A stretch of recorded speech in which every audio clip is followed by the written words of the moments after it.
Assalamualaikum warahmatullahi wabarakatuh.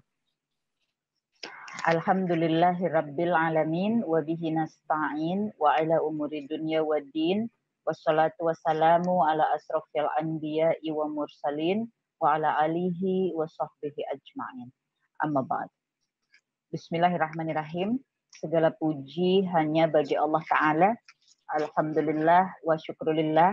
Alhamdulillah ala kulli hal. Alhamdulillahillazi bi ni'matihi tatimmus shalihat. Dalam segala keadaan apapun juga senantiasalah memuja dan memuji Allah. Keadaan susah memuji Allah. Keadaan senang memuji Allah. Semua keadaan harus senantiasa memuji Allah. Sebab seluruh keadaan kita datangnya dari Allah Ta'ala. Allah Maha tahu, Allah Maha menguasai segala sesuatu, Allah Maha melihat, Allah Maha mendengar, Allah Maha segala-galanya. Allah Maha segalanya. Maka apa yang datang dari Allah semuanya sudah semuanya adalah sesuatu yang datang dari kemahaannya. Maka di sana tidak ada keliru, di sana tidak ada ketinggalan, di sana tidak ada kecepatan, ya, di sana tidak ada kesalahan, tidak ada. Semua yang datang dari Allah, semuanya datang dari kemahaan Allah, semuanya datang dari kemahahebatan Allah. Kita sebagai hamba yang mesti dalam perjalanan hidup kita ini terus saja melatih diri kita untuk semakin dan semakin menghamba kepada Allah. Yang salah satu bentuknya adalah melatih keridhaan kita di dalam menerima segala apapun yang Allah datangkan kepada kita, kepada kehidupan ini, kepada dunia ini sendiri, untuk ridho kepada siasat pada segala Allah, tanamkan di dalam hati, di dalam akal, di dalam lisan, ya, mesti ditanam. Kayak handphone zaman sekarang, teteh soalnya rada gaptek ya, minta maaf, tapi handphone zaman sekarang itu kan apa, baterainya atau chipnya apanya tuh ditanam. Kalau zaman dulu tuh kita bisa buka ceklek gitu ya. Kalau sekarang nggak bisa ya, ditanam gitu. Maka husnuzon itu harus ditanam, udah ditanam, nggak bisa diutak-atik gitu ya. Husnuzon kepada Allah ini senantiasa menjadi pintu gerbang bagi kita untuk memasuki perjalanan diri yang senantiasa ridha pada segala ketentuan Allah. Ya, maka kita akan dikacaukan oleh gangguan-gangguan lainnya yang menginginkan kita untuk semakin jauh dari jalan yang menuju kepada keridhaan tersebut. Apabila dimulainya bukan dengan husnuzon, maka lawannya adalah su'uzon.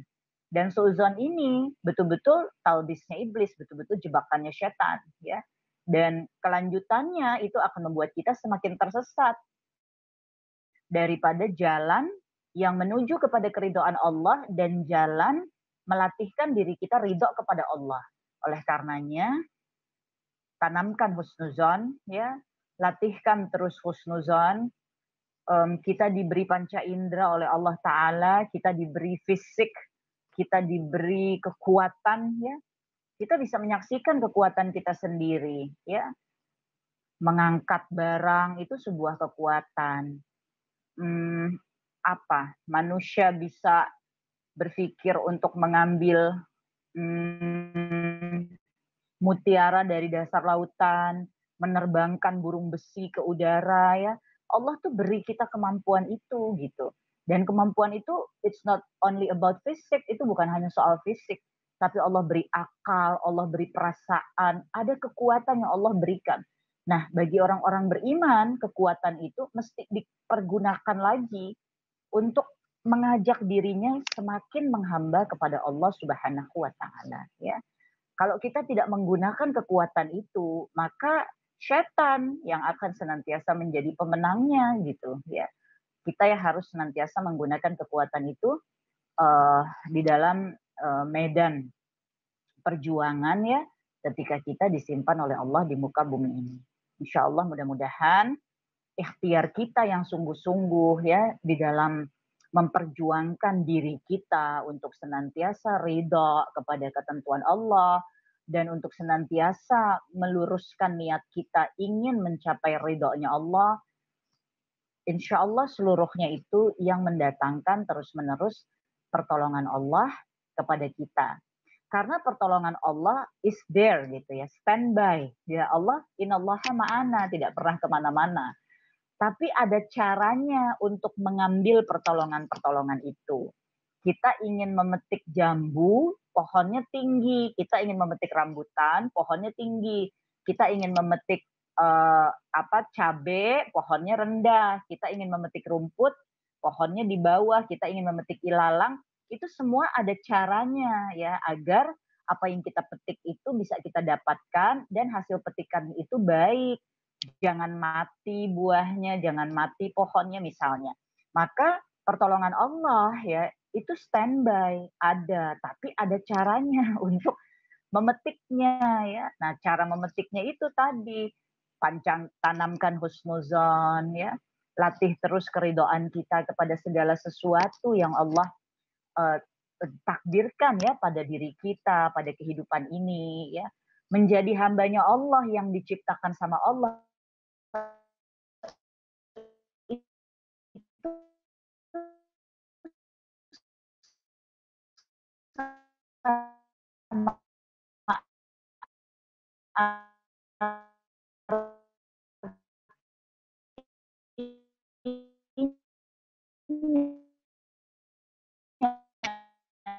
kita harus terus ada membuat letupan-letupan gejolak gejolak itu bisa muncul, bisa mencuat, bahkan bisa leading gitu, bisa jadi memuncak ya karena dia digosok terus juga oleh faktor-faktor ujian yang ada di sekitar kita yaitu syaitan ya.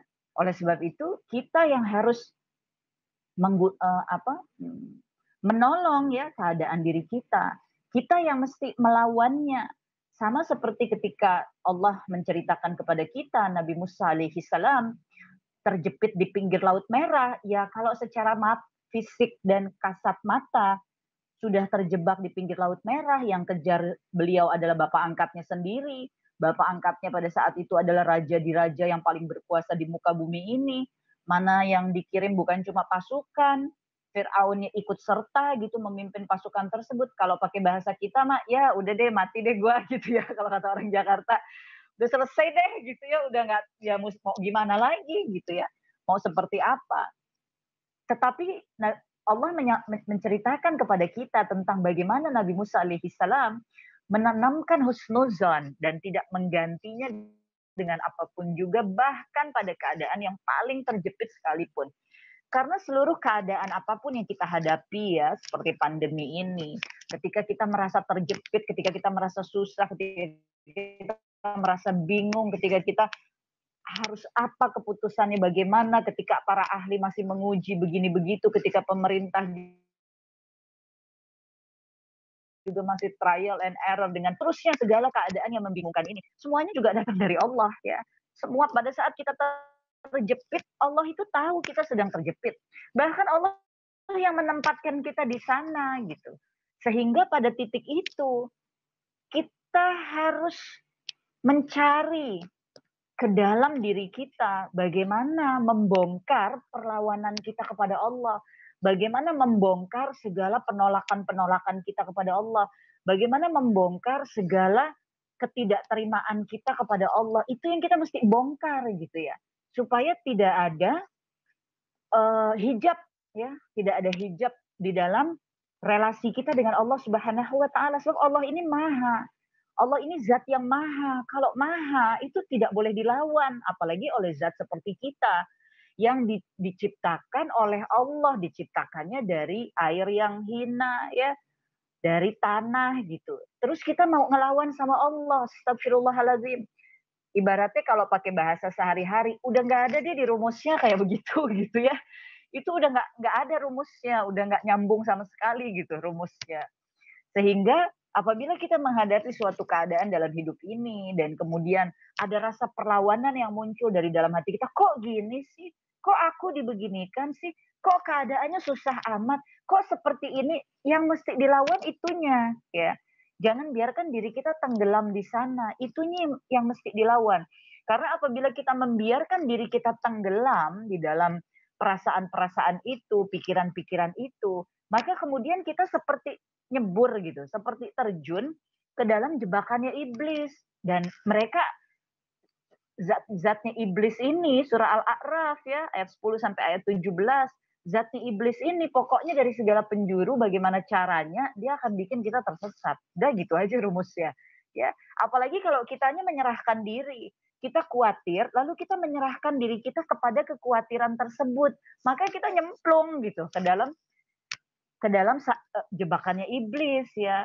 Memang kita manusia, kita dianugerahi rasa oleh Allah. Tetapi kita tidak boleh menjadikan rasa itu sebagai leader gitu ya di dalam diri kita. Nggak boleh perasaan-perasaan itu kita biarkan memimpin ya. Yang harus memimpin kita itu hanyalah iman kita kepada Allah Subhanahu wa taala.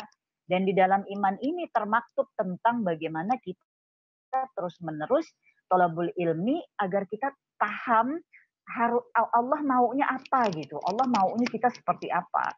Maka Nabi Musa alaihi salam ketika terjebak tersudut di pinggir Laut Merah, Bani Israel sebagai kaumnya pada saat itu yang sedang dibawa untuk diselamatkan sudah menjerit-jerit dengan ketakutan ya, sudah apa kalau bahasa kita tuh hopeless banget deh gitu ya. Udah merasa tidak ada harapan sama sekali begitu. Tapi Nabi Musa alaihi salam mengatakan, "Kalla inna ma'iya rabbi sayahdin."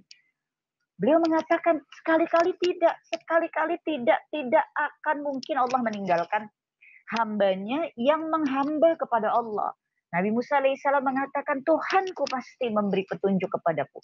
Maka tugas kita itu dalam kehidupan kita di dunia ini, memang yang mesti kita lakukan itu adalah terus-menerus mengajak diri kita untuk husnuzon. Terus-menerus mengajak diri kita untuk kembali pada ketauhidan. Bahkan ketika seluruh keadaannya kita lihat tidak mungkin. Karena memang bagi manusia, itu seluruh keadaan adalah ketidakmungkinan. La haula wa la quwata illa billah gitu. Bagi manusia itu seluruh keadaan adalah ketidakmungkinan kecuali dengan pertolongan Allah.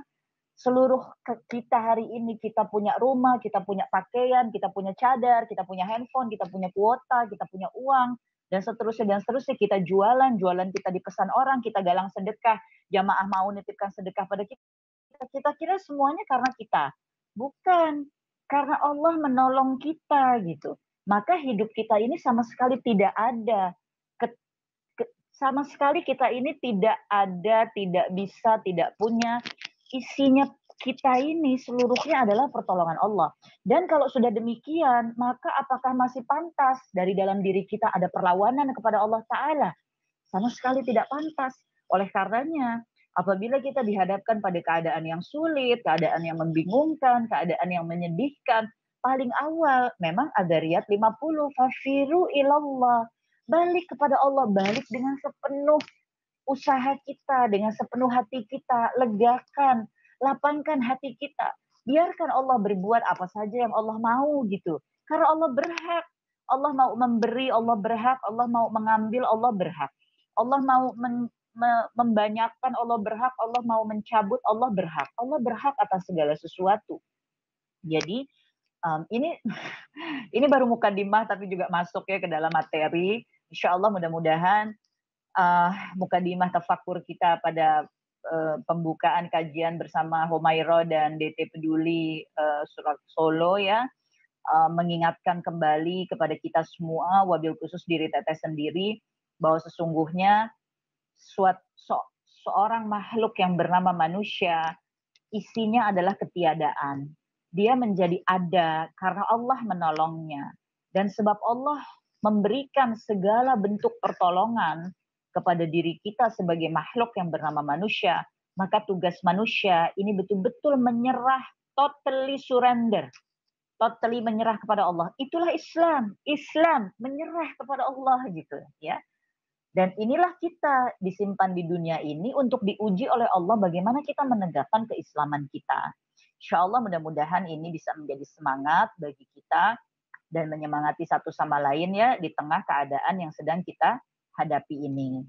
Kita kirimkan dulu salawat dan salam pada baginda Rasulullah Sallallahu Alaihi Wasallam beserta seluruh keluarganya, seluruh sahabatnya, seluruh tabiin, tabi'ut tabiin, seluruh pengikut. Insya Allah di hari akhir nanti Allah ridha mengizinkan kita menerima syafaat beliau dan kita bisa berkumpul dengan beliau di jannahnya Allah Ta'ala. Amin ya Rabbal Alamin.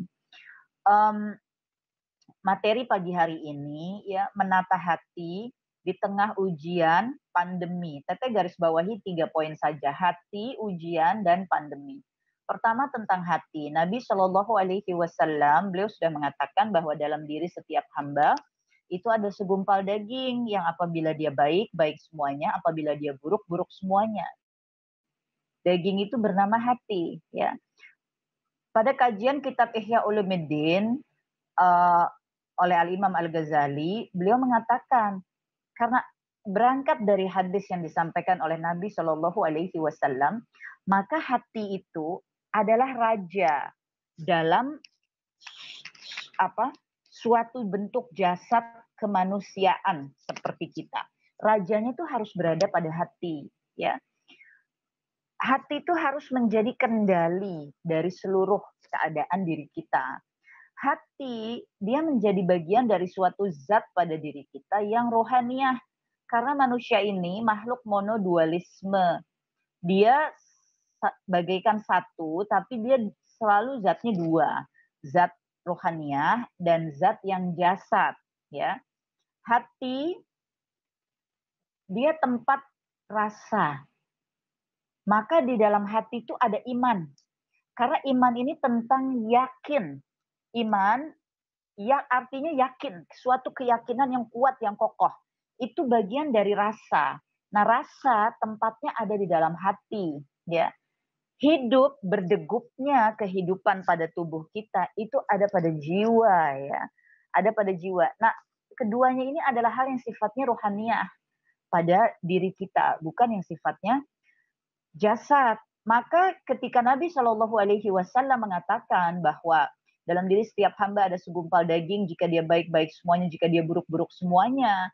Dan Al-Imam Al-Ghazali beliau mengatakan hati ini harus menjadi raja.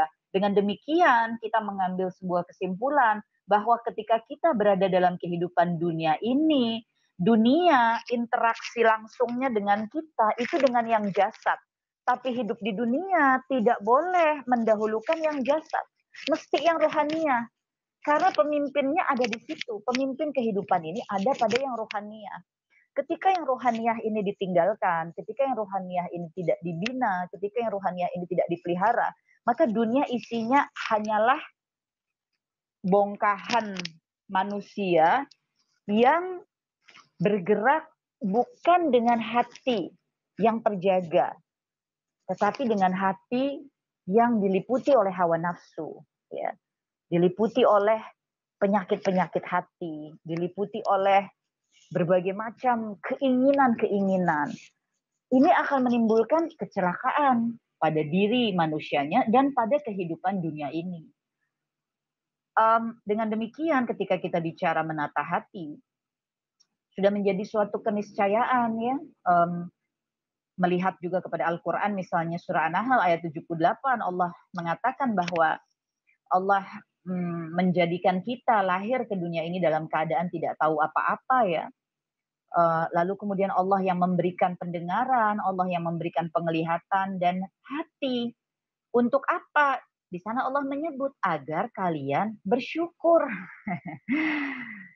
Agar bersyukur. Jadi kita dikasih hati itu supaya kita banyak-banyak bersyukur gitu kepada Allah. Bukan banyak-banyak ngelawan. Bukan banyak-banyak tenggelam gitu ya dalam perasaan-perasaan yang muncul dari dalam si hati. Bukan. Kita mesti banyak bersyukur. Kita menggunakan pendengaran, penglihatan, hati ya, rasa kita itu untuk bersyukur aja terus kepada Allah. Nah, bersyukur ini erat kaitannya dengan yang Teteh sampaikan di depan tadi.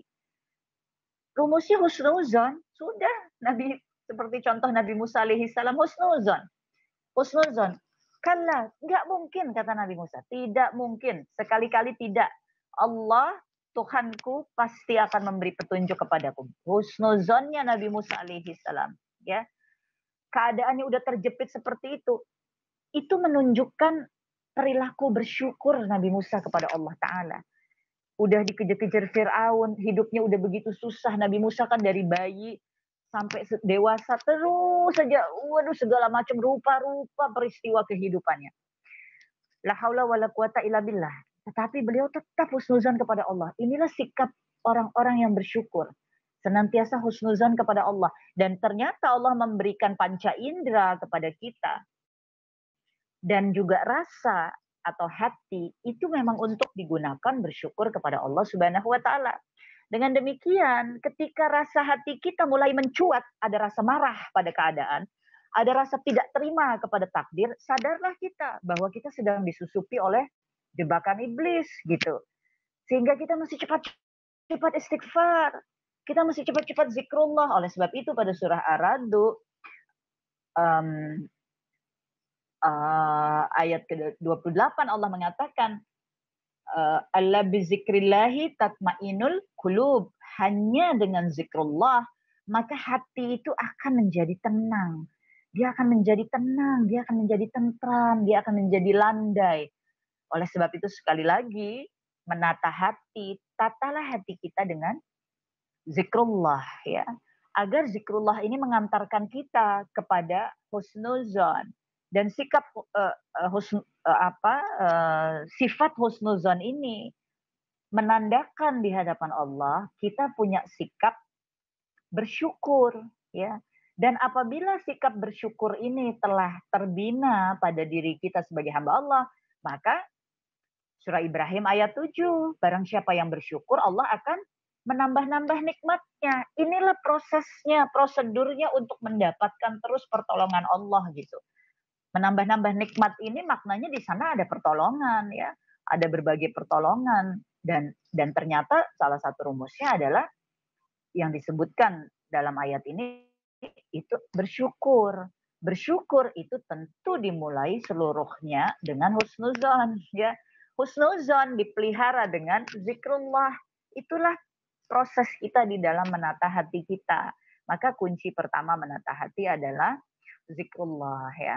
Menyebut-nyebut terus Allah ya, baik secara lisan, secara perasaan, secara pikiran, pokoknya Allah aja. Yaitu sekali lagi kembali kepada contoh Nabi Musa alaihissalam. Terlalu banyak contoh ya dari para nabi dan rasul kita, wabil khusus Nabi Muhammad Shallallahu Alaihi Wasallam. Tapi waktu yang singkat ini maka bolak-balik kita ambil contoh kepada Nabi Musa alaihissalam. Seperti bagaimana Allah menceritakannya kepada kita, dan itulah yang kita mesti ambil sebagai pelajaran bagi diri kita. Ya teh kan beda dong teh, itu kan nabi. Bedanya di mana kalau Allah mengatakan pada surah Kahfi ayat terakhir bahwa nabi dan rasul itu juga sama seperti kita, mereka manusia. Yang dibedakan hanyalah mereka menerima risalah dari Allah ya. Ya kita jangan menentang lagi yang disampaikan oleh Allah. Nabi dan rasul itu manusia, tetapi manusia pilihan Allah. Yang dimaksud pilihan Allah apa? Dipilih untuk membawa risalahnya Allah ke muka bumi ini kepada manusia-manusia lainnya. Kita bagian dari manusia-manusia lainnya. Bukan bagian dari Nabi dan Rasul, tapi jenisnya sama gitu, manusia. Nah kalau jenisnya sama, terus kita sebagai manusia mau ngambil contohnya kemana? Kalau bukan kepada Nabi dan Rasul. Apalagi contohnya? Karena itulah manusia-manusia terbaik. Allah mau ciptakan 8 miliar manusia kah? 1 juta miliar manusiakah, mau berapa banyak manusiakah, pokoknya yang dipilih untuk menjadi manusia-manusia terbaiknya yaitu para nabi dan rasul. Wabil khusus yang Allah ceritakan sebanyak 25 tersebut. Sehingga memang kesana acuannya. Jadi hidup kita ini sudah mesti dipatok mengikut saja kepada Al-Quran gitu ya. Supaya insya Allah mudah-mudahan kita ada dalam jalur keselamatan. Jadi itu tentang hati. Dengan zikrullah. Nah, yang kedua tentang hati, karena dia adalah sesuatu yang sifatnya rohaniyah ya, dia batin. Batin ini sesuatu yang gaib ya, sesuatu yang tersembunyi gitu, seperti juga nama Allah ya, ya batin gitu ya. Dia sesuatu yang tersembunyi, dia sesuatu yang gaib. hal yang ruhaniyah pada kita juga demikian gitu. Uh, Lalu ketika misalnya Allah telah memberitahukan kepada kita bahwa zikrullah itu adalah cara untuk menenteramkan hati, dan zikrullah ini maknanya senantiasa mengingat Allah, maka kita mesti terus menyebut-nyebut nama Allah ya, baik dalam lisan kita, dalam keseharian kita, insya Allah, masya Allah, la quwata illa billah, biiznillah, selalu kita bawa Allah.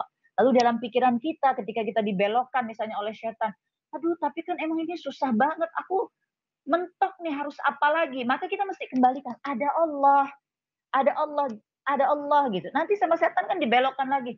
Ya sampai sekarang lihat tuh, kamu udah berdoa, udah usaha, tetap aja daganganmu begini-begini. Kita balikin lagi, ada Allah. Allah paling tahu, Allah paling ngerti. Pokoknya tugasku usaha aja. Nanti hasilnya Allah yang akan. Memang kita mesti bawa terus pikiran kita kepada ilham-ilham kebaikan ya. Karena ilham buruk itu udah pasti datangnya dari setan ya. Ilham yang buruk, perasaan yang buruk, ketakutan yang berlebihan, kekhawatiran yang tak berujung, kesedihan, kegelisahan, apapun itu datangnya dari setan. Dan setan memenangkan hati kita sebab zikrullah kita rendah. Jadi kita yang mesti fight zikrullah kita. Nah, ketika kita bicara tentang zikrullah, maka akan langsung terkait kepada Al-Quran. Ya. Karena Al-Quran itu adalah kitabullah, kalimatullah ya. Zikrullah itu mengingat Allah secara lafaz, secara pikiran, secara perasaan.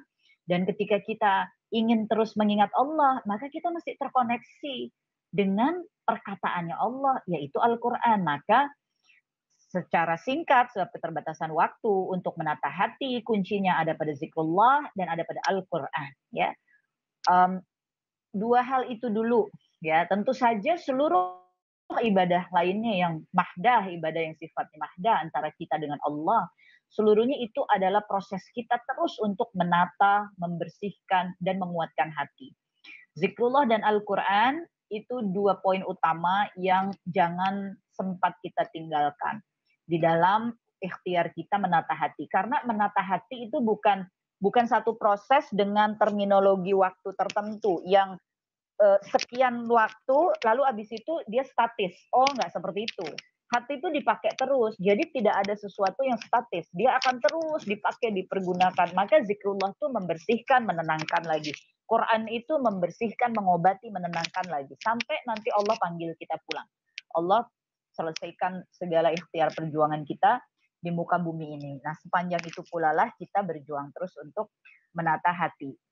Jadi poin pertama itu ya zikrullah, poin keduanya adalah Al-Quran, dan tentu poin ketiga ya seluruh ibadah yang disukai oleh Allah Subhanahu wa taala ya.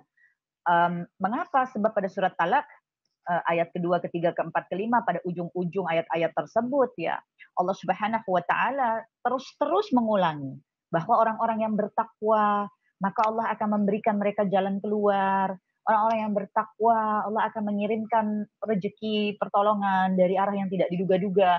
Orang-orang yang bertakwa, Allah akan mudahkan urusannya. Orang-orang yang bertakwa, Allah akan mengampuninya. Allah memberi begitu banyak ganjaran bagi satu rumus keimanan kita, yaitu takwa. Ganjarannya segitu banyaknya. Ya, oleh karenanya ibadah itu adalah suatu tanda ketakwaan kita kepada Allah. Allah suruh kita sholat subuh, terus kita susah banget bangun. Ya bagaimana kita mau memunculkan tanda diri kita di hadapan Allah sebagai hamba yang bertakwa kalau ya gimana sholat subuh disuruh sama Allah aja nggak bangun-bangun misalnya gitu ya. Allah menyukai hamba-hambanya yang sholat duha. Sampai-sampai Nabi Shallallahu Alaihi Wasallam mengatakan bahwa dengan 2 rakaat sholat duha setiap ruas tulang di tubuh kita itu bagaikan itu sudah melakukan sedekah. Masya Allah ya, salat 4 rakaat duha itu Allah janjikan jika kita lakukan karena mengharap ridhonya Allah Ta'ala. Nabi katakan Allah siapkan rumah di surga buat kita. Masya Allah, artinya ganjaran-ganjaran yang dijanjikan oleh Allah itu sebetulnya cara Allah mengajari kita untuk kita paham tentang kesukaan Allah gitu. Bayangkan 4 rakaat salat duha. Allah janjikan rumah di surga. Artinya betapa Allah menyukai 4 rakaat salat duha ini. Nah, terus kita ninggalkan gitu. Atau terus kita nggak merasa ada kepentingan untuk melakukannya. Lah, jadi bagaimana kita mau menandai diri kita takwa gitu di hadapan Allah. Nah, takwa ini kita mesti tegakkan. Zikrullah, Al-Quran, dan ketakwaan. Ini kita mesti tegakkan dalam kaitannya untuk menata hati. Nah, di dalam ketakwaan tentu ada salat, yang wajib, yang sunnah ya. Di dalam ketakwaan kalau muslimah ada menutup aurat ya, dalam ketakwaan ada saum ya, ada perjuangan kita untuk tidak hanya saum di bulan Ramadan ya, tetapi menjadikan seluruh hari dalam hidup kita adalah saum ya. Mengapa? Ya karena Allah juga yang mengatakan di dalam Al-Qur'an, Al-Baqarah 183 bahwa Allah memerintahkan orang-orang sebelum kita untuk berpuasa agar apa? Agar kalian menjadi bertakwa. Nah, memang ayat ini korelasinya kepada perintah puasa di bulan Ramadan. Tetapi puasa itu menjadikan kita orang-orang yang lebih bertakwa gitu kepada Allah. Ya kalau gitu sekalian aja di bulan lainnya juga puasa aja. Karena toh memang Nabi dan Rasul kita mencontohkan ya Nabi Muhammad Shallallahu Alaihi Wasallam dengan puasa Senin Kamis, Nabi Daud alaihi salam dengan puasanya Nabi Daud gitu. Inilah bagian dari ketakwaan kita kepada Allah. Maka menata hati kalau poin utamanya ya 3 itu ya, zikrullah, Al-Quran, dan ketakwaan. Lalu kita pindah karena waktu yang singkat, mudah-mudahan 10-15 menit lagi ya, sampai pukul 11, habis itu nanti kita tanya jawab. Berikutnya kita pindah kepada ujian ya, menata hati, menghadapi ujian. Hati, kemudian ujian. Mari kita lihat ujian itu apa sih sebetulnya ya. Kalau Teteh, ya Teteh kalau mengisi kajian Teteh tidak ada ilmunya ya, jadi banyak mengambil analogi-analogi saja, contoh-contoh ya. Kita sekolah ya, kita sekolah. Lalu sekolah punya aturan yang mesti kita patuhi. Mesti masuk sekolah tidak boleh lebih dari jam 7. Kalau kita datangnya jam 8 terus, artinya kita terlambat melulu gitu. Apapun alasannya, tapi ada aturan sekolah yang tidak bisa kita patuhi, maka sekolah akan memberikan peringatan gitu kepada kita. Nah, ketika sekolah memberikan peringatan misalnya, oh sekali, 2 kali, 3 kali peringatannya disetrap aja deh berdiri di depan kelas gitu. Oh ternyata kita masih begitu juga, oh kalau gitu sekarang disetrapnya di lapangan gitu. Oh masih begitu juga, oh kalau gitu nggak boleh ikut pelajaran tersebut, harus secara khusus di ruang BP misalnya, ditungguin sama guru khusus, di treatment secara khusus nih murid kayak begini misalnya seperti itu. Nah, seluruh apa yang Teteh sampaikan barusan, kalau cuma diambil dari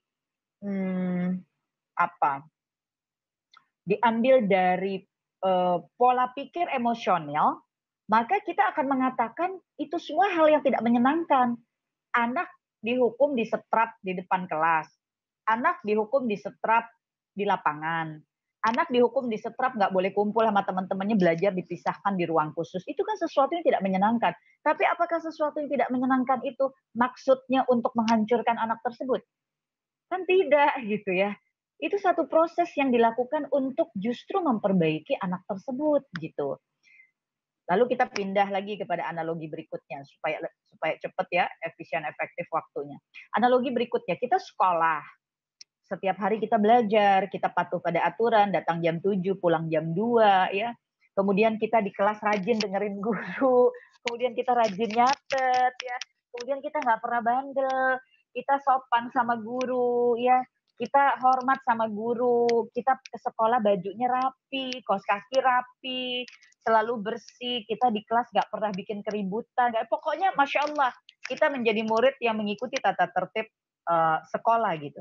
Pertanyaan Teteh, kalau udah jadi murid yang kayak gitu, terus sama sekolah dibebasin, nggak usah ikut ujian. Terus sama sekolah dibebasin gitu, nggak usah ikut ulangan. Terus sama sekolah dibebasin, nggak apa-apa jangan bikin PR, nggak usah bikin PR juga nggak apa-apa, nggak usah ikut ulangan nggak apa-apa, oh nggak perlu ikut ujian gitu. Apakah seperti itu? Tentu tidak. Kita sudah betul-betul baik, kita sudah betul-betul ngikutin aturan ya, kita sudah nyatet terus, catatan kita lengkap, nggak ada kurangnya gitu ya. kita patuh kepada peraturan guru, kita apa. Tapi waktunya ada PR, ya mesti dikerjakan. Waktunya ujian, ya kita mesti duduk. Soalnya susah, ya kita tetap mesti kerjakan gitu ya. Waktunya naik-naikan, ada ujian, ada tes, ya kita mesti lakukan. Begitu pula ini analogi yang kita mesti pahami di dalam keimanan kita kepada Allah Subhanahu wa taala. Jadi kita jangan kita bilang aku udah sholat, tapi kok Allah tetap menguji aku. Aku udah ngaji, tapi kok Allah tetap menguji aku. Lah, kita di sekolah juga udah datang, udah patuh, udah nyatet, udah belajar ya, udah pakai seragam rapi, udah sopan, udah hormat, udah ngikutin aturan sekolah. Ya tetap kita mesti ikut ujian dong. Tetap kita mesti bikin PR, tetap kita mesti ngerjakan ulangan gitu. Maka ketika kita bicara tentang ujian, sadarlah kita bahwa itu adalah satu paket dari penciptaan kita oleh Allah Subhanahu wa taala gitu. Apakah kita, maaf, astagfirullahaladzim, teteh dulu hidupnya bengal, amburadul udah pokoknya. Astagfirullahaladzim wa atubu ilaih. Dalam kebengalan dan keamburadulan teteh dalam proses hidup teteh yang sebelumnya, ya di sana pun teteh ngalamin ujian-ujian, mengalami yang namanya peringatan kayak tadi itulah. Ngalamin yang kalau di sekolah tuh disetrap di kelas, disetrap di lapangan, dipisahkan, atau ngalami juga mesti ngerjain PR, ngerjain ulangan. Artinya ketika hidup teteh berada dalam koridor yang sangat duniawi, di sana pun Allah memberikan ujian-ujian tersebut, baik ujian kesenangan maupun ujian kesusahan itu diberikan. Ya. Nah ketika alhamdulillah, masya Allah, Allah masih panggil ya untuk merunut jalan kebenaran ini, di masa sekarang teteh ini, apa teteh nggak dapat ujian lagi? Apa teteh nggak dapat PR-PR lagi? Apa teteh nggak dikasih peringatan-peringatan lagi? Ya sama juga gitu. Bedanya adalah pada kitanya. Saat itu teteh menghadapi segala peringatan, ujian, PR dan segalanya dari Allah dalam keadaan teteh nggak mengenal Allah, nggak berdekatan dengan Allah, tidak menghadapi dengan cara-cara yang dituntunkan oleh Nabi Shallallahu Alaihi Wasallam yang sama artinya itu adalah perintah Allah, maka yang rugi teteh gitu. Nah, ketika kita berusaha merunuti jalan yang menuju kepada Allah, sama di jalan itu juga ada PR, ada ulangan, ada ujian ya, ada hujan, ada badai, ada petir gitu ya, ada setrap, ada disetrap, ada apa? Ada. Tetapi kita menghadapi itu semua dalam keadaan kita tadi zikrullah, Quran, takwa kepada Allah Subhanahu wa taala. Maka insya Allah kita akan mudah-mudahan bisa mencapai apa yang disampaikan surah Yunus ayat 63 64 ya, 62 63 64 65. Kita akan menjadi para kekasihnya Allah. Masya Allah, la haula wa la quwata illa billah. Semoga Allah ijabah, amin ya rabbal alamin. Siapa sih kekasihnya Allah ini? Allah katakan orang-orang yang dalam keadaan dunianya itu apa saja yang mereka hadapi itu tidak ada kesedihan, tidak ada kekhawatiran ya. Mereka cuma sabar aja, sabar, takwa, tawakal gitu ya. Fokusnya tuh Allah, udah gitu ya. Dan Allah mengatakan, Allah berjanji di dunia Allah akan tunaikan janji Allah itu akan diberikan kebaikan bagi mereka. Dan begitu pula akhiratnya ya. Dan mereka tidak merasa khawatir dengan omongan orang, dengan orang. Enggak, Allah tenangkan hatinya gitu. Karena memang kita sudah menyadari bahwa memang keberadaan kita itu ya udah satu paket diciptakan ya untuk diuji gitu ya. Dengan berbagai macam jenis ujiannya. Ketika kita melanggar-langgar aturan Allah, ya seperti tadi di sekolah, disetrap ya, dipisahkan dari teman-teman gitu ya. Pokoknya ketika kita melanggar-langgar aturan Allah, ya peringatan-peringatan itu akan senantiasa datang kepada kita ya. Lalu apakah peringatan-peringatan itu kita katakan sebagai sebuah, maaf, astagfirullahaladzim, semoga Allah mengampuni saya, kita katakan sebagai sebuah keburukan dari Allah, sesuatu, Allah kok jahat banget sih sama aku, apakah begitu? Ya tidak, kita kembali kepada analogi tadi, ketika kita ya emang seharusnya masuk sekolah jam 7, datangnya jam 8 terus. Ya memang harusnya jam kantor itu jam 7, tapi datangnya jam 8, jam 9 melulu. Ya pasti dapat peringatan dong gitu. Tapi maksud dari peringatan itu apa? Untuk memperbaiki si individu ini. Supaya individu ini sadar, aturannya begini loh dari sekolah gitu. Aturannya begini loh dari kantor. Kan maksudnya gitu.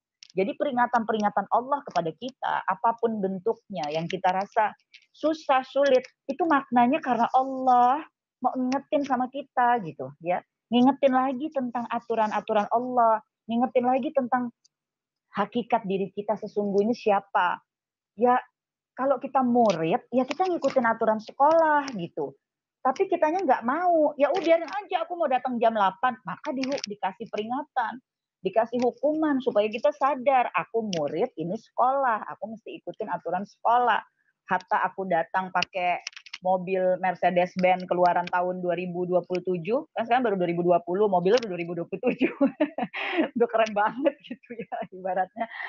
Ya nggak bisa kata sekolah, orang kita yang sekolah, kamu yang murid kok gitu ya, apalagi sama Allah.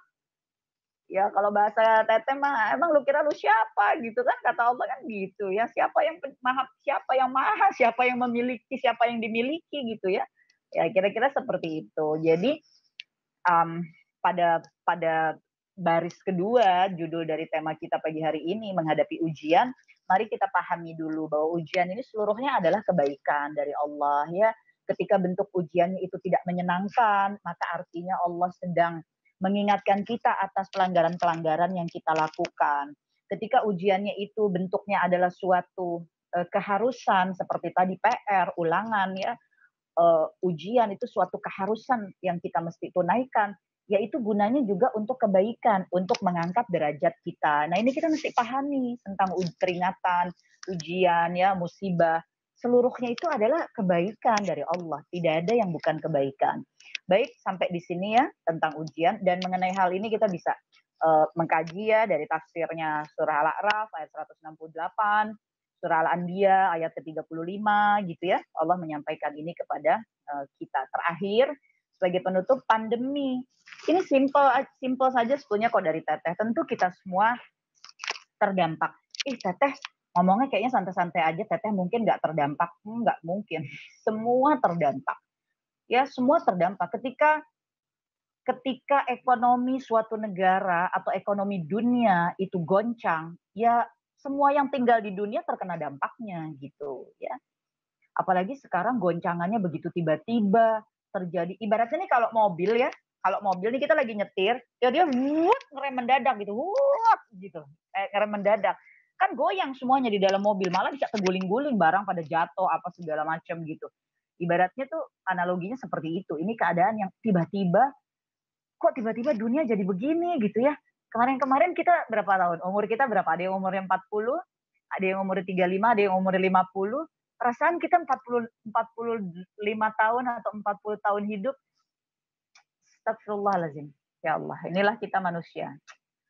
Kita merasa hidup ini udah berjalan normal dan kita kira ya udah hidup tuh begitu gitu normalnya. Kita lupa bahwa semuanya tuh ada di tangan Allah dan hari ini Allah sedang ingatkan kita gitu ya. Kalau Allah mau mau berhentikan dunia ini, ya gampang. Nggak susah, cuma pakai makhluk yang nggak kelihatan dengan pakai mata, nggak kelihatan makhluknya. Sampai hari ini kita berperang lawan apa juga nggak kelihatan kok ya, makhluknya nggak kelihatan. Jadi kalau Allah mau rem, itu Allah bisa rem. Allah bisa rem dengan mendadak, dengan cara yang mungkin selama 40 tahun kita hidup, we never imagine about that gitu. Susah deh mengungkapkannya dengan kata-kata astagfirullahaladzim. Kita nggak pernah membayangkannya gitu ya. Tidak pernah membayangkannya. Tapi ya itulah Allah. Allah itu maha. Allah itu bisa dan boleh melakukan apa saja. Dari ketika kita bicara pandemi, maka kita bicara tentang peristiwa. Dan ketika kita bicara tentang peristiwa, artinya kita sedang bicara tentang takdir. Kalau kita bicara takdir, ya itu semua haknya Allah. Jadi udah selesai sampai di sini aja ya. Semuanya haknya Allah ya. Jadi kita harus apa? Ya harus berjuang aja terus, berjuang terus menghadapi keadaan ini dengan senantiasa menyandarkan diri kita kepada zikrullah, kepada Al-Qur'an ya, pada ketakwaan kita, dengan senantiasa berhusnuzon, dengan senantiasa bersyukur, dengan senantiasa bersabar ya. dengan saling mengingatkan, karena ada yang ujiannya berat banget, yang tiba-tiba suaminya di PHK sehingga penghasilannya tiba-tiba berhenti, ada yang teteh baca yang viral, profesional gajinya sebulan 20 juta, hidupnya udah ditata, separohnya untuk hidup dan lain sebagainya, separohnya lagi buat nyicil ini dan itu, tiba-tiba sama kantor dipotong, gajinya dipotong 50%, cuma separohnya, cuma bisa buat bayar cicilan-cicilan, habis itu jadi nggak ada uang buat hidup ya. Astagfirullah, ini keadaan yang membingungkan, membingungkan ya. Terus kalau udah bingung mau apa? Mau apa? Mau jadi Bani Israel yang pada saat itu panik atau mau jadi mencontoh Nabi Musa alaihi salam? Ya. Ya pasti insya Allah kita mau mencontoh Nabi Musa alaihi salam. Bani Israel yang panik pada saat itu, it's natural. Itu normal gitu, manusiawi. Oleh sebab itu, hidup ini nggak bisa berhenti hanya pada manusiawi. Hidup ini harus bergerak terus menuju kepada Al-Quran. Ya, harus bergerak menuju kepada Al-Quran. Bani Israel manusiawi. Panik, stres, teriak, takut, manusiawi. Tapi ternyata Allah mencontohkan kita para nabi dan rasulnya. Ya. Dan itu yang kita mesti contoh. Dan itulah Al-Quran. Maka kita mesti menuju ke sana dalam pandemi ini. Tapi teh pandemi ini kan, ya Allah bikin kesusahan luar biasa teh. Orang pada meninggal, ada yang kelaparan, ada yang tiba-tiba jatuh miskin. Lalu kemarin-kemarin ketika belum ada pandemi, bagaimana? Berapa banyak saudara kita yang kelaparan di Afrika? Berapa banyak saudara kita yang kelaparan di Yaman? Berapa banyak saudara-saudara kita yang kelaparan di Suriah? Berapa banyak wilayah yang terblokade karena akibat penjajahan, perang, dan lain sebagainya. Sampai anak-anak kita malnutrisi di sana. Bantuan kemanusiaan nggak bisa mencapainya. Ya, berapa banyak? Ya. Dan kita kemana gitu. Allah cuma mau ajari kita tentang kelaparan. Allah cuma mau ajari kita tentang kesusahan. Ya, Allah sekarang ratakan kesusahan ini kepada seluruh dunia. Sebab kemarin-kemarin Allah memilih lokasi-lokasi ujiannya. Tapi hari ini kita sedang diajari rata seluruh dunia. Maka mari kita belajar, mari kita sama-sama belajar, mari kita sama-sama belajar dengan sebaik-baiknya ya. Karena setelah belajar ini kita masih akan terus menghadapi PR, masih akan terus menghadapi ulangan, masih akan terus menghadapi ujian, dan kalau kita masih melanggar hal-hal yang ditentukan Allah, kita masih akan terus dapat peringatan ya. Sebagai penutup, menghadapi pandemi ini, mari kita bertaubat kepada Allah Subhanahu wa Ta'ala. Perbanyaklah taubat kita dan ridholah. Penutup kembali pada pembuka. Ridholah kepada segala apa yang sudah Allah tentukan kepada kita. Karena kematian adalah kepastian. Ya. Pandemi itu salah satu wasilahnya saja dari Allah untuk yang disebut kematian. Ada penyakit lainnya sebelum pandemi ini, ada kepleset, ada kecelakaan ya, ada kriminalitas, ada yang nggak apa-apa tidur ya, wasilannya tidur lalu nggak bangun lagi ya.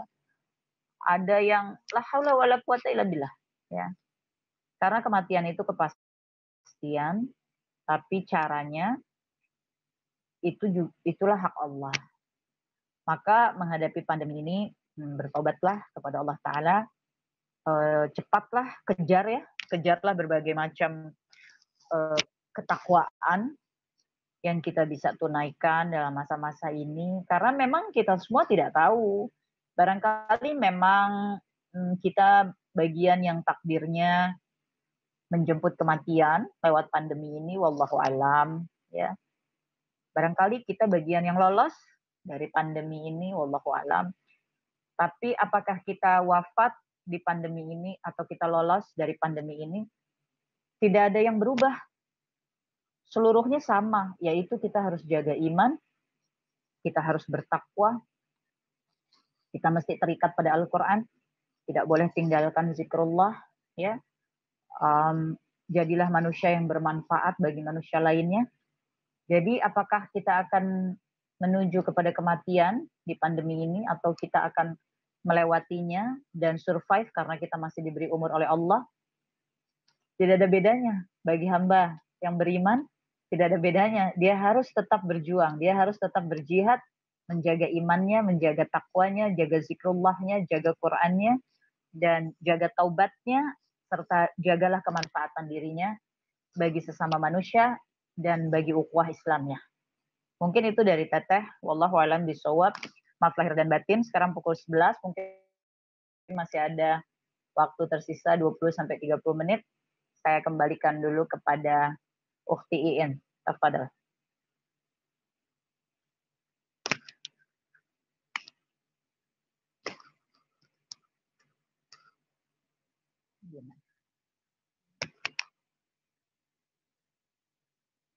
Tafadhal, Mbak Iin.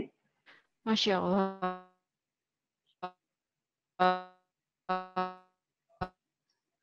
Suaranya nggak kedengaran. Jazakallah khair.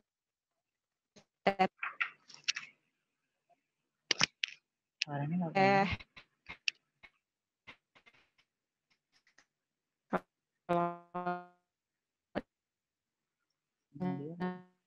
Teteh sharing tuh. Suara Mbak Iin nggak kedengeran. Jadi ya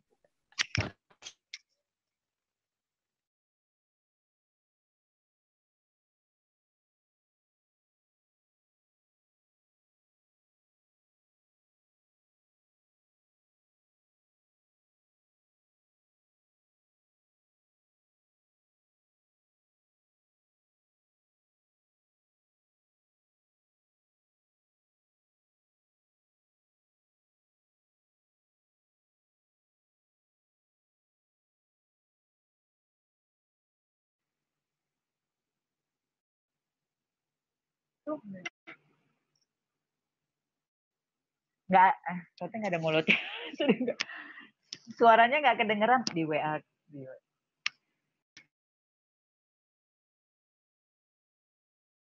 agak putus-putus ya sepertinya.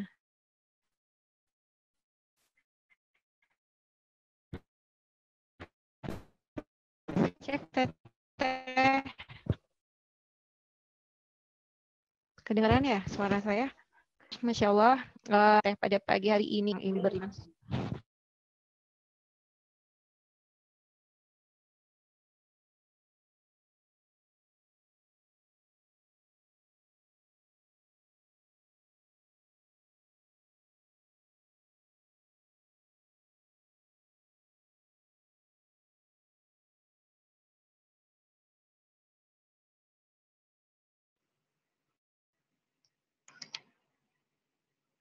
Suaranya nggak kedengeran, suaranya Mbak Iin.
Bismillahirrahmanirrahim. Jamaah, kalau suara Teteh kedengeran nggak ya? Teteh kedengeran nggak? Alhamdulillah terdengar deh. Oh, alhamdulillah. Alhamdulillah. Baik, kalau begitu Teteh ini aja ya, melanjutkan. Barangkali ada yang mau ditanyakan. dari jamaah karena sekarang sesinya tanya jawab. Mungkin diketik aja di chat ya. Nanti Teteh buka di sini dan Teteh coba untuk jawab. Sehubungan Teteh nggak terkoneksi sama sekali dengan Mbak Iin. Apakah seperti Iya, itu? Teh, Mungkin boleh. teman-teman DT, Bisa kalau ada dilanjutkan terlebih dulu, Teh. di sini bisa dibantu juga teman-teman DT. Iya, bisa. Bisa dilanjutkan dulu oleh Teh Iya, Peggy. Lanjutkan dulu silakan. materinya. Mungkin ada pertanyaan bisa ditulis di kolom chat. Silakan, Teh. Iya. Baik, coba di kolom chatnya mana? Sebentar ya, Teteh coba buka dulu kolom chatnya biar bisa.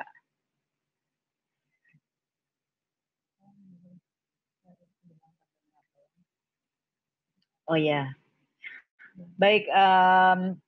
Tadi Teteh sudah mencoba menyampaikan ya apa materinya. Jadi sekarang kita masuk kepada sesi tanya jawab.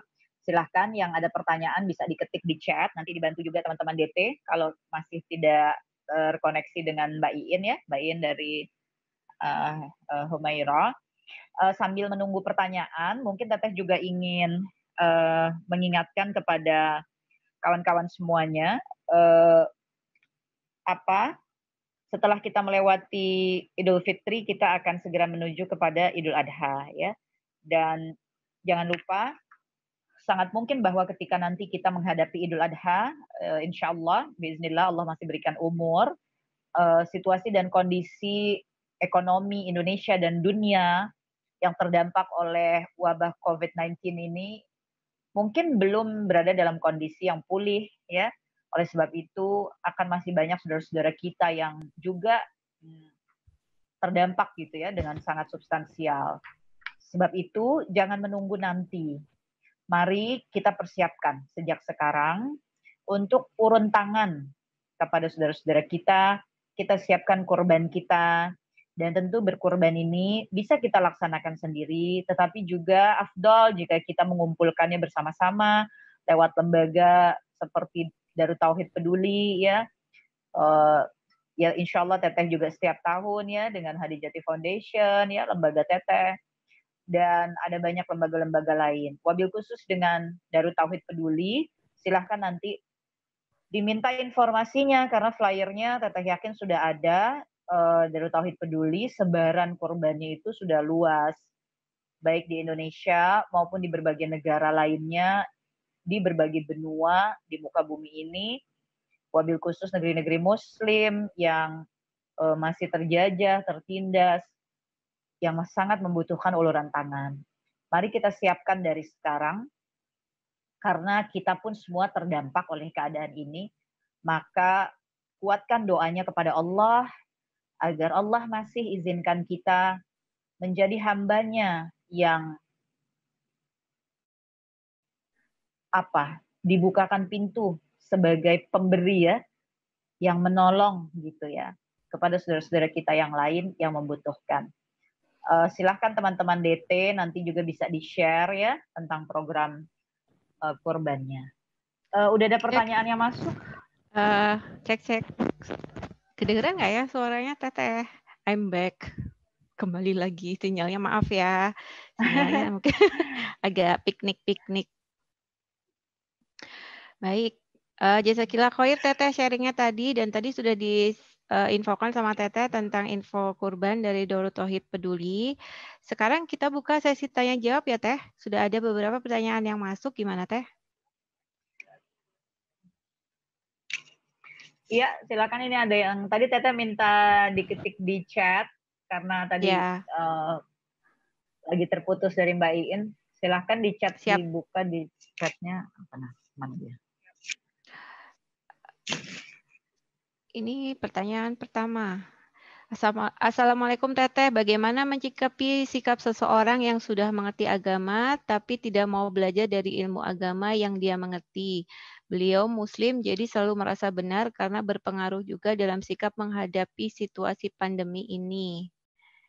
Pertanyaan dari Mbak Diana. Monggo Teh.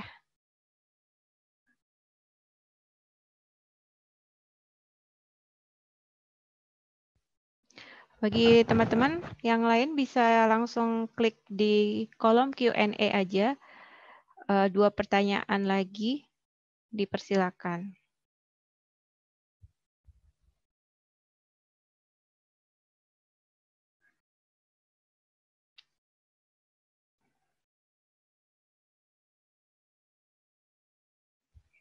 Baik, pertanyaan pertama. Minta maaf, sebetulnya Teteh merasa kurang jelas ya dengan pertanyaannya. Tapi bismillahirrahmanirrahim. Tadi Teteh baca juga ya bagaimana menghadapi orang yang apa tadi mengerti Mengerti agama tapi tidak mau belajar dari ilmu agama yang dia mengerti. Gimana ya ini maksudnya ya? Beliau merasa benar. Iya, Teteh juga kurang jelas. Tapi intinya begini, ya mungkin orang yang mengerti agama. Jadi maaf, bismillahirrahmanirrahim. Sosok ini dianggap oleh lingkungan sekitarnya sebagai sosok yang paham agama. Tetapi mungkin beliaunya bersikap hanya ingin didengar gitu ya, tapi kurang mau mendengar, sehingga ukhti yang bertanya ini menyebut bahwa dia mengerti agama tapi kok dia nggak mau belajar gitu ya, belajar lebih dalam lagi gitu tentang agamanya ini, sehingga mungkin ada perilaku-perilaku atau sikap ya, sifat-sifat yang kurang menyamankan lingkungannya, dan ini berdampak sekali kepada keadaan yang sedang dihadapi seperti sekarang ini ya, pandemi. Kita harus bagaimana? Gini, Teteh tidak mau spesifik mengambil, Teteh mencegah diri untuk menjawab secara spesifik kepada pertanyaan ini sebab Teteh merasakan kebingungan atau ketidakyakinan ya dari bentuk pertanyaannya. Jadi Teteh akan mengambilnya dari sudut pandang secara luas saja di dalam Islam. Pertanyaannya kan bagaimana menghadapi orang ya, menghadapi orang lain yang pertama dia muslim ya. Kalau dia muslim artinya kita sedang menghadapi sesama muslim ya, itu yang pertama. Kemudian yang kedua disebut dia mengerti agama. Artinya kita tahu bahwa dia orang yang mungkin kita lihat bahwa dia beribadah ya, dia ibadahnya rutin ya, ibadahnya dijalani gitu, karena kita sebut sebagai orang yang mengerti agama. Dua poin ini sudah menandakan kepada kita bahwa kita berinteraksi dengan saudara sesama muslim kita ya, saudara sesama muslim kita. Dan ketika kita bicara tentang interaksi dengan saudara sesama muslim, rumusnya Allah Subhanahu wa taala telah menyampaikan pada surah Ali Imran 103 bahwa Allah telah mempersaudarakan, Allah telah menyatukan, Allah telah menyambungkan gitu ya kita, dan kita tidak boleh memutus-mutusnya. Kita tidak boleh, ibaratnya kalau bahasa kita, maaf astagfirullahaladzim, minta ampun ya Allah, kalau bahasa kita tuh kita nggak boleh ngacak-ngacak gitu ya, jangan diacak-acak hubungan yang sudah dipersatukan, dipersaudarakan oleh Allah Subhanahu wa taala ini ya. Di dalam persaudaraan, di dalam ukhuwah, di dalam kebersamaan, itu bukan artinya isinya keseragaman. Tidak ada keseragaman gitu ya. Kenapa tidak ada keseragaman? Karena bahkan manusia yang dilahirkan sebagai kembar pun dia punya perbedaan. Secara fisik misalnya satu ada tai lalat, satu nggak ada tai lalatnya. Secara fisik misalnya satu ada tanda di punggung, satu tandanya misalnya di tangan, tanda lahir gitu ya. Itu pasti ada perbedaan, apalagi ketika kita bicara suatu perbedaan yang sifatnya kodrat. Apa contohnya? Sidik jari gitu. Nggak ada yang sama semuanya. Maka artinya bahkan di dalam sebuah kebersamaan itu bukan automatically isinya keseragaman. Tetapi yang disebut kebersamaan itu adalah proses yang Allah sampaikan dalam Al-Asr. Proses kita untuk menjadi hamba-hamba yang tidak mau merugi, yaitu hamba-hamba yang saling mengingatkan dalam kebenaran, saling menasehati dalam kesabaran gitu ya. Tapi tidak ada keseragaman yang sama sekali gitu, keseragaman yang totally seragam itu tidak ada ya. Kebersamaan kita dalam ukhuwah Islam nih ya, isinya di dalamnya juga ada perbedaan. Tetapi kemudian kita menyikapi perbedaan tersebut sebagai sarana dari Allah Subhanahu wa taala untuk menegakkan sabar ya, untuk tabayun. Tabayun ini kan menggali, mengkonfirmasi, lebih memahami keadaan, lebih memahami tentang manusia tersebut, lebih mengerti lagi gitu. Ya tapi teh capek dong kita, dianya aja nggak mau ngerti kok tentang kita. Ya kita kan masing-masing pulang ke Allah, itu surah Maryam ayat berapa? Astagfirullah, 94, 95, 96, 97 ya, di antara ayat tersebut. Itulah kita, kata Allah, kita semua akan pulang kepada Allah itu sendiri-sendiri. Dan kita semua sendiri-sendiri, masing-masing kita tuh akan berhadapan dengan Allah. Dan Allah itu menghitung segalanya tentang kita dengan teliti. Jadi kita jangan terus memusingkan diri kita. Abis dianya begitu sih ke aku. Abis dia kelakuannya begitu sih. Ya kelakuan kita yang begini ini juga dicatat sama malaikat gitu. Jadi Teteh itu selalu ya ini ya tema kajian hari ini ya. Di dalam berislam ini senantiasa mengutamakan mengelola hati gitu ya, menata hati. Karena memang kuncinya di sana. Jadi kalau pertanyaannya bagaimana menghadapi manusia yang seperti ini, ingatlah dia sesama muslim ya, ingatlah bahwa kita diikatkan oleh ukhuwah dengan Allah. Ingatlah bahwa dia juga ciptaan Allah. Dia ciptaan Allah yang diisi oleh Allah dengan ilham baik dan juga ilham buruk. Surat Syams ayat ke-8. Kita juga, karena kita juga manusia gitu, sesama manusia. Maka bijaklah di dalam menghadapi kondisi-kondisi yang demikian. Kita aja yang tahan emosi, kita saja yang banyak sabar supaya kita dapat catatan amal tersebut. Nah, kalau perilaku beliau itu menimbulkan dampak yang sangat signifikan atau substansial di dalam masa pandemi, secara teknisnya gitu ya, ada hal-hal yang secara teknis terdampak oleh perilaku beliau, maka lakukanlah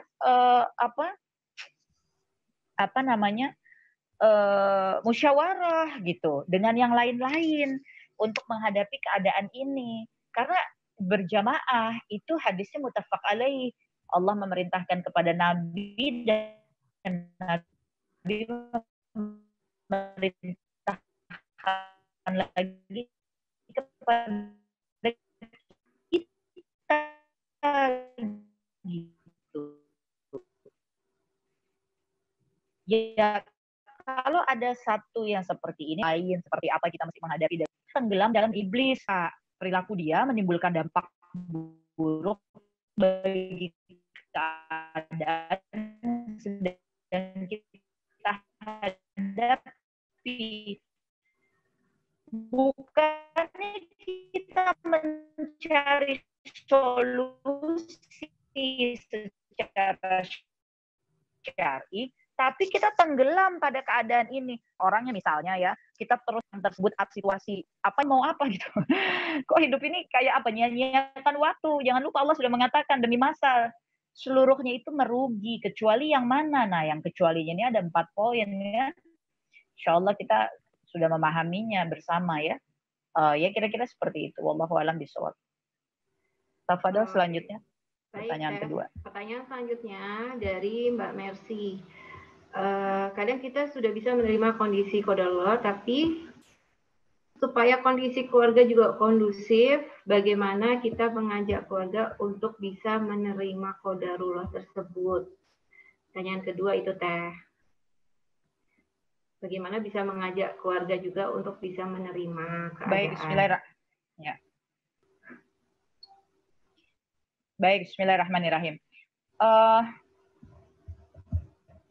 Allah Subhanahu wa taala mengatakan bahwa surahnya Ali Imran ya, ayatnya 140 kalau tidak salah.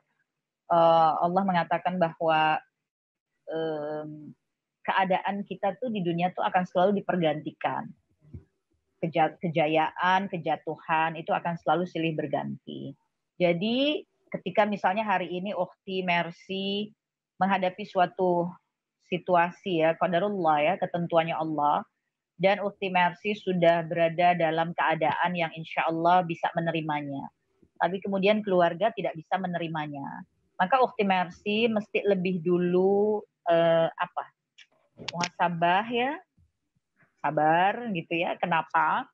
Karena sangat mungkin pada kondisi yang lalu sebelumnya atau kondisi yang nanti di masa yang akan datang ketika Allah masih memberi umur, itu kita akan menghadapi situasi di mana kita yang menjadi mereka gitu ya.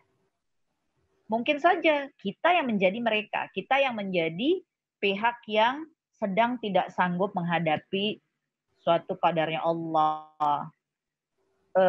Teteh selalu dalam setiap keadaan hidup atau pertanyaan gitu yang diajukan ke Teteh, Teteh selalu kembali dulu ke dalam diri kita gitu ya, membenahi dulu diri kita. Karena kita masing-masing ini punya catatan di hadapan Allah, punya urusan kita sendiri-sendiri dengan Allah ya. Ketika kita berhadapan kayak tadi pertanyaan pertama, diri kita dan satu sosok yang begitu kelakuannya. Sekarang diri kita dan keluarga. Kita jangan selalu membuka front perbedaan.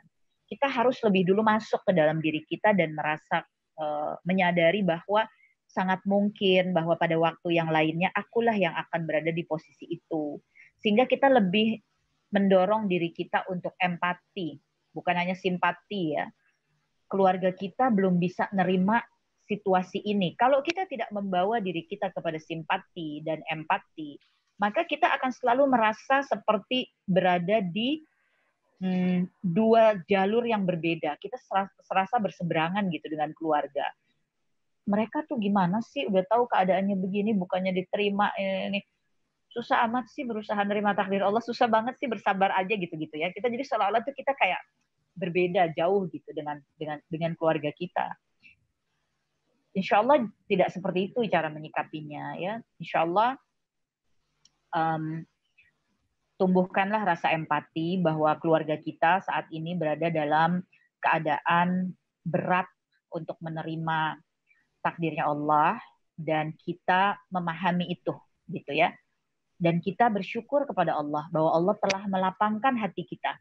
Sehingga dalam satu kesatuan keluarga ini, kita yang dipilih Allah untuk lebih dulu merasa lapang atas keadaan yang sedang dihadapi, lalu kita sedang menghadapi keluarga yang belum lapang. Itu dulu yang pertama, ya, supaya jangan terjadi perpecahan silaturahim. Karena kata silaturahim ini lebih mengacu kepada hubungan yang terdapat ikatan nasab, persaudaraan, ya, ikatan darah. Kalau sesama muslim tuh ukhuwah gitu. Nah, jangan sampai silaturahim ini pecah berbuyaran gitu ya antara keluarga. Nah, poin yang kedua, harus apa dong Teh kepada keluarga? Ya harus bersabar. Bersabar ini dengan menyampaikan atau dengan diam. Kalau menyampaikan itu menghasilkan kebaikan, maka sampaikanlah. Kalau menyampaikan itu menjadikan keburukan yang bertambah-tambah, maka diamlah. Nah, itu kita yang lebih tahu situasi keluarga sedang seperti apa. Ya, sampaikanlah baik dengan berbicara maupun dengan diam. Kok menyampaikan tapi diam Teh? Iya, karena diam itu bukan berarti kita nggak ngapa-ngapain. Ya, diamnya kita itu adalah doa, diamnya kita itu adalah ibadah, diamnya kita itu adalah ngaji, diamnya kita itu adalah jalankan saum. Sehingga keluarga kita melihat bahwa kita pun sedang berjuang untuk berusaha menerima keadaan yang Allah jadikan gitu ya. Tapi mungkin lisan kita tidak menyampaikan apa-apa. Kalau kita satu keluarga tuh asumsi Teteh kan bisa saling melihat, saling memandang gitu ya. Yang ketiga ya jangan berhenti menyampaikan ya. Pada surah Az-Zariyat 55 ya diingatkan oleh Allah Ta'ala bahwa tugas kita tuh nyampaikan aja terus, sampaikan ya. Tadi pada poin kedua, kalau situasinya masih rentan dan menyampaikan itu menimbulkan konflik atau menimbulkan keburukan, maka kita diam. Tapi kita tunjukkan dengan sikap, dengan ibadah kita. Nah, pada poin yang ketiga, ketika situasi misalnya lebih terkendali, maka memang harus menyampaikan. Menyampaikan acuannya An-Nahl 125 ya. Menyampaikan, menyeru kepada jalan Allah, menyampaikan kebaikan tentang agama Allah itu dilakukannya pun mesti dengan cara kebaikan ya. Jadi kembali lagi kan seperti kajian kita, menata hati. Karena sangat mungkin ketika kita menyampaikan, kita sudah menata diri kita, nyampaikan dengan sebaik-baiknya, responnya duar gitu. Nah, jangan sampai kitanya duar juga. Ya, memang Masya Allah ya, berdakwah ini kita mesti juga rajin-rajin menyiapkan diri kita atas segala kemungkinannya. Mungkin itu dari Teteh, wallahu a'lam bishawab. Sekarang udah setengah 12. Satu lagi boleh ya Teh? Nanti mohon maaf ya teman-teman nih kalau ada yang belum Oh ya, terjawab. silakan. Assalamualaikum warahmatullahi wabarakatuh Teh. Saya Mbak Via. Dalam pandemi ini, keadaan mengharuskan saya dan suami berada terus di rumah, tapi makin banyak pertengkaran di antara kami. Bahkan sampai terucap suami mengarahkan saya agar silakan jika mau cerai. Hati saya pun sudah tidak kuat lagi. Saya tahajud terus dan berdoa, keadaan semakin memburuk. Apa doa yang bisa saya panjatkan agar hati ini kuat atau amalan apa yang terbaik? Dan ini pertanyaan yang lain mirip-mirip ya. Jadi ini pertanyaan terakhir ya, Teh. Monggo Teh, Insyaallah. silakan dijawab. Baik, bismillahirrahmanirrahim. Kenapa ini kok kumpul terus sama suami di rumah kok malah jadi bertengkar terus? Malah jadi bertengkar terus. Gini, sangat mungkin ya, gini, bismillahirrahmanirrahim. Sangat mungkin bahwa persoalannya sudah terjadi sejak lama, ya. Tetapi dia persoalan ini tidak tertangani karena tertolong oleh keadaan bahwa ketika pandemi ini belum terjadi, suami banyak keluar rumah, mungkin dia kerja, mungkin dia suka kerja keluar kota, lalu ukhti juga begitu, mungkin ukhti banyak ada aktivitas, kesibukan, dan seterusnya. Sehingga ada satu persoalan yang dia tidak tertangani selama ini. Ya. Dia kayak terbiarkan lalu maaf kalau bahasanya dikamuflase gitu ya, dengan jarak dan waktu, yaitu pulang ke rumah udah sore, ketemu cuma sebentar, lalu tidur, besoknya udah berangkat lagi, dan seterusnya. Jadi mesti mencari akar persoalannya. Kalau akar persoalannya sudah jelas, ya sudah benderang, apa ini akar persoalannya di dalam rumah tangga, ya kemudian kita mesti mencari rujukan syar'inya.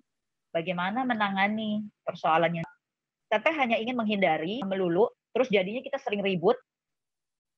Ini bukan karena pandemi ini bukan karena kita di rumah aja terus tiap hari ketemu. Kalau tidak ada satu persoalan yang selama ini tidak tertangani, maka berada di rumah saja sebagai suatu keluarga, itu adalah kenikmatan dari Allah.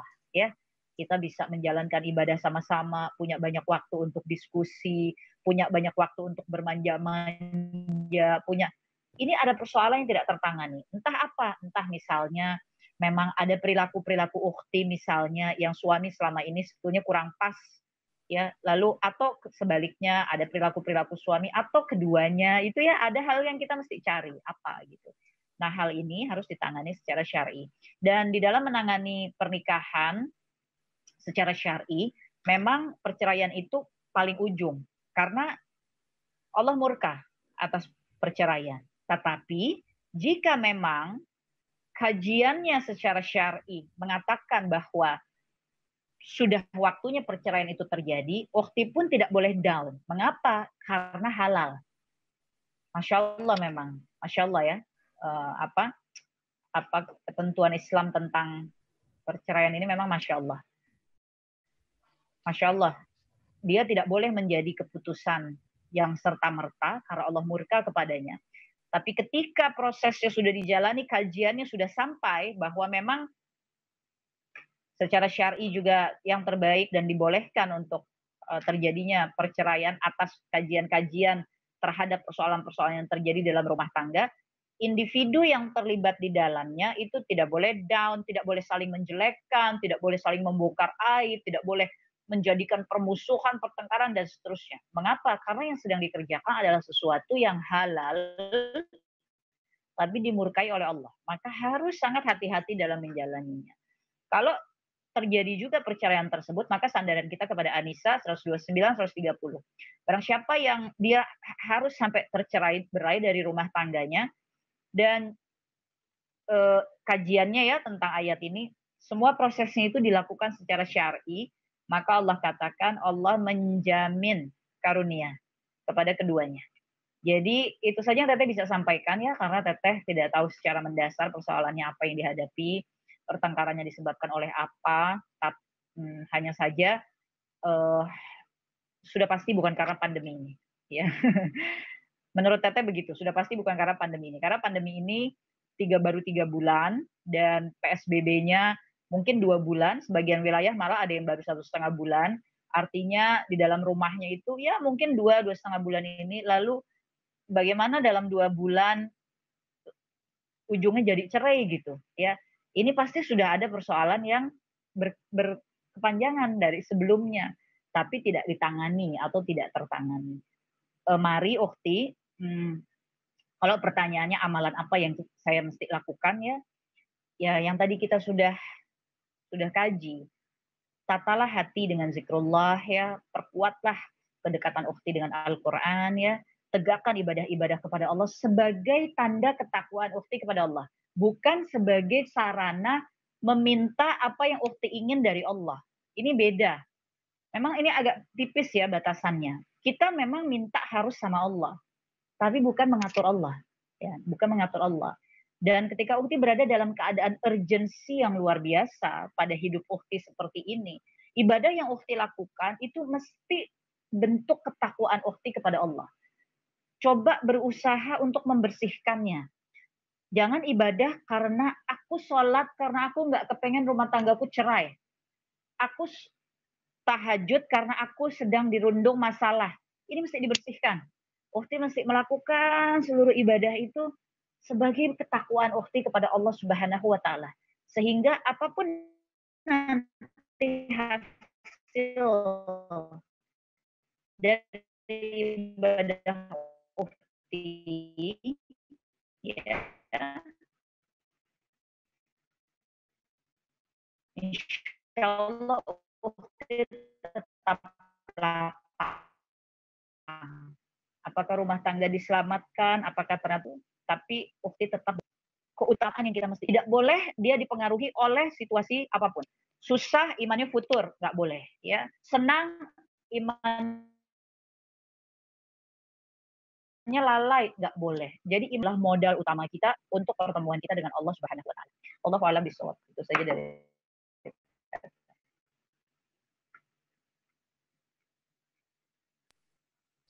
Lupa belum di unmute. Baik, jazakillah khair Teteh dan jazakumullah khairan kasiron teman-teman salihah semuanya yang sudah hadir di taklim online. Alhamdulillah. Syawalan pada pagi hari ini bersama kajian Humaira, Darut Tauhid dan tentu saja Teteh Khatijah. Barakallahu fikuna, mohon maaf kalau ada pertanyaan-pertanyaan yang belum sempat terjawab, tapi saya lihat tadi mirip-mirip pertanyaannya dan insya Allah sudah terjawab sama Teteh semua tentang bagaimana menata hati. Di kajian juga udah lengkap sekali tadi. Teteh, jazakillah khair. Mohon maaf kalau ada salah-salah dari saya sebagai host ini. Teteh juga minta maaf. Salam untuk keluarga besar Humaira.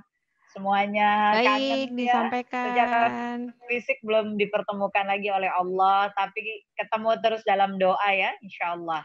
Insya Allah, semoga doa. Nanti. Terima kasih juga keluarga besar Darut Tauhid peduli ya. Jazakumullah khair juga untuk keluarga besar Darut Tauhid sudah memfasilitasi adanya kajian syawalan pada pagi hari ini. Kita tutup saja kajian syawalan pagi hari ini karena sudah mau zuhur juga dengan bacaan doa kafaratul majlis dan hamdalah. Subhanakallahumma wa bihamdika asyhadu an la ilaha illa anta astaghfiruka wa atubu ilaik. Alhamdulillahirabbil alamin. Subhanakallahumma wa bihamdika asyhadu an la ilaha illa anta astaghfiruka wa atubu ilaik. Astagfirullahaladzim. Wallahu a'lam bishawab. Wassalamualaikum warahmatullahi wabarakatuh.